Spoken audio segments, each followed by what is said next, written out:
Hey guys, I hope you're having a great Wednesday. We're going to talk about one of my favorite things, going to the movies!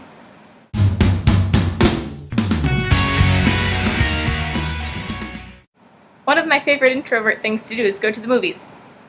Alone.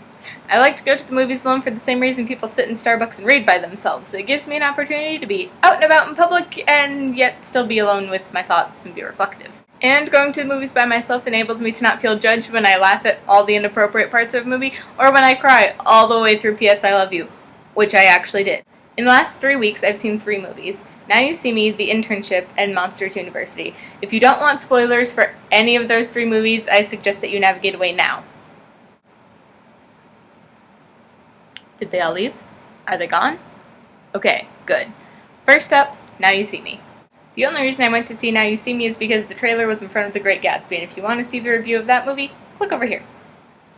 So, the reason I really enjoyed Now You See Me was because 10-year-old Anne really wanted to be a magician with her own show on the Vegas Strip.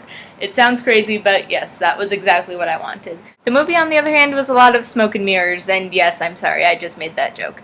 It was very flashy and lots of really good special effects, and it was fun, but ultimately it wasn't anything that really stuck with me or made me think too hard. Although I will say that at the end of the movie you find out that one of the FBI agents working on the case has been feeding the plans to these 4 magicians turned criminals the whole time, and after that plot twist I felt kind of played by the movie. I was like, really? Really? That's what you're gonna do? But overall, like I said, fun experience, maybe not worth the price to see it in theaters, but maybe when it hits Redbox. Movie number 2, The Internship. I saw this on a Sunday afternoon with mostly a 50-plus crowd, so there were parts that I laughed at that absolutely no one else in the theater laughed at, particularly Vince Vaughn's on the line little shtick. Instead of saying online, he says on the line, and I thought it was really funny as a 22-year-old. I don't know that anyone else found it nearly as funny as I did. All technology jokes aside, I really liked Vince Vaughn's character and all of the interns. The interns are sort of cynical and want good jobs but realize the job market is really bad, and I really relate to that right now as, a fresh college grad, current graduate student. And I also really like Vince Vaughn's character because I think they make a good point with him, that he's really good with people, and it's kind of a lost art because young people, myself included, tend to be really addicted to our technology, and we don't interact with people in the ways that were necessary to sell items before. And movie number 3, Monsters University. And if you haven't watched Meg's review of this, I suggest you go do that because I'm going to reference it a couple of times. First of all, I think it's important to note that I really love animation. I love it as an art form. I think it's very intricate, and that being said, my review of Monsters University might be a little bit biased because of it. I liked Monsters University from the opening scene. We open on this sort of nice fall, autumn kind of day, and all of the trees have orangey colored leaves on them, and it's just absolutely beautiful. And I just want to take little Mike Wazowski and put him in my pocket and carry him with me everywhere I go. I think he's adorable. I love how they really captured sort of that childlike wonder of watching someone do their job.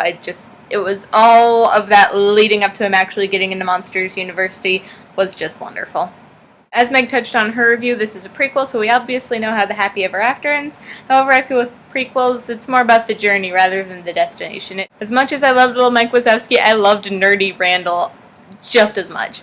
It was really sad to see how adorably nerdy, shy Randall became this sort of really hardened, bitter, cynical monster. I thought that was very sad. Mike proves himself over and over again that he's a great student and that he deserves to be at Monsters University. However, he's ultimately cut from the program because he's just simply not scary, which is sad to think that even if you give your best effort that sometimes your dreams don't come true. But while I'm not sure I advocate that as the message of a children's movie, it is most certainly real life. Mike and Sully eventually get expelled after rigging the scare games in an attempt to get back into the scaring program, and they start working at Monsters, Inc. in the mailroom. And this was the part of the movie that was my absolute favorite. I thought the end of the movie gave a really nice message. Be the best whatever you are, if that's a mailroom worker or cafeteria worker, and eventually your hard work is going to get noticed. And last thing I really liked, though this is probably me digging kind of deep for a kids movie, is that Mike and Sully never actually finish college. I think a lot of American society really puts pressure on teenagers to go to college and get degrees, but there are other ways of being successful, and I like that we sort of get to see that with this movie, regardless of the fact that it's a children's film. That's all I've got for this video, so I will see you guys next time. Bye!